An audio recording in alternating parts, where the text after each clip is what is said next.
ओम नमः शिवाय। आप सोचते हो कि आपका बुरा समय चल रहा है। आज तक इतना बुरा समय कभी नहीं आया और आप सोचते होंगे कि ये बुरा समय अच्छे समय में परिवर्तित कैसे करें। तो इसके लिए एक छोटी सी प्रेरणात्मक वार्ता सुनिए। एक मूर्तिकार जंगल से जा रहा था। इस प्रकार के जो कारीगर होते हैं ना, उनके दिमाग में कुछ ना कुछ कारीगरी के विचार चलते ही रहते हैं। वो मूर्तिकार अपने विचार में खोया हुआ जंगल से जा रहा था कि उसकी दृष्टि एक पत्थर पर पड़ी।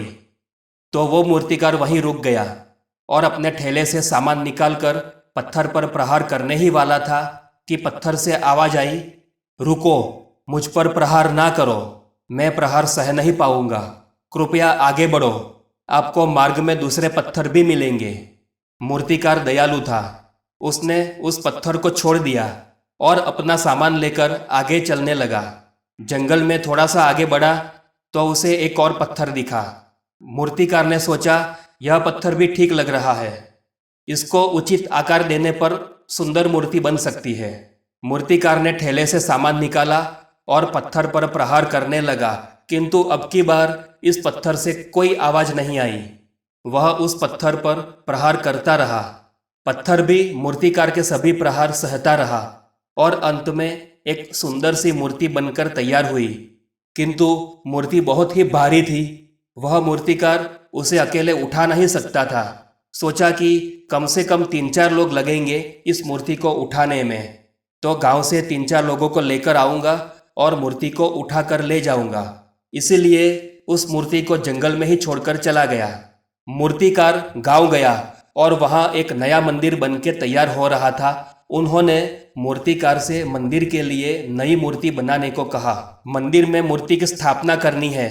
मूर्तिकार ने कहा, अभी एक नई मूर्ति बनाकर आया हूं, जंगल में ही रखी है, 3-4 लोग चलो मेरे साथ, जंगल से मूर्ति लेकर आते हैं और नए मंदिर में उस नई मूर्ति की स्थापना कर देंगे। वह लोग जंगल जाके मूर्ति को ले आए।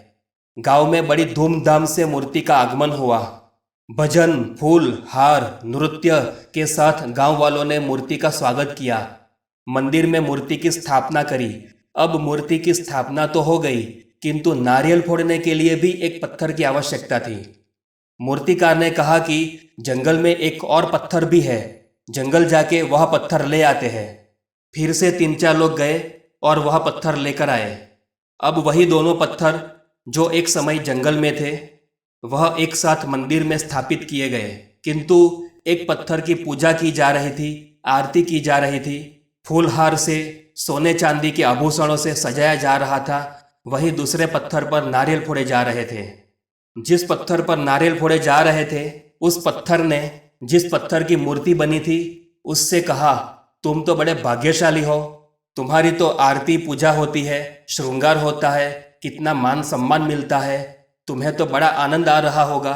तो उस मूर्ति वाले पत्थर ने दूसरे पत्थर से, जो नारियल फोड़ने वाला पत्थर था, उससे कहा कि तुमने भी अगर उस दिवस प्रहार सह लिया होता तो आज तुम्हारी भी पूजा की जा रही होती, तुम्हें भी सजाया जाता, तुम्हें भी सम्मान मिलता। इस वार्ता से यही प्रेरणा लेनी है कि जीवन का संघर्ष यही है। संघर्ष के समय में कितना भी प्रहार सहना पड़े, कितना भी स्वयं को घिसना पड़े, कैसी भी कठिन स्थिति हो, सकारात्मक सोच रखे। संघर्ष का समय है, चला जाएगा, आप बहुत जल्दी इससे बाहर निकल आएंगे। जीवन की कठिन स्थिति के दबाव में ना आए, सदा आनंद में रहे, सकारात्मक रहे, आत्मविश्वास से जिए और पूरी निष्ठा से अपने दायित्व को संभाले, पुरुषार्थ करते रहे।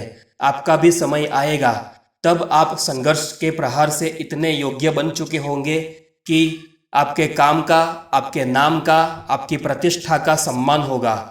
जो लोग आपको असफल देखकर आनंद उठा रहे थे, वह लोग देखते रह जाएंगे। ओम नमः शिवाय।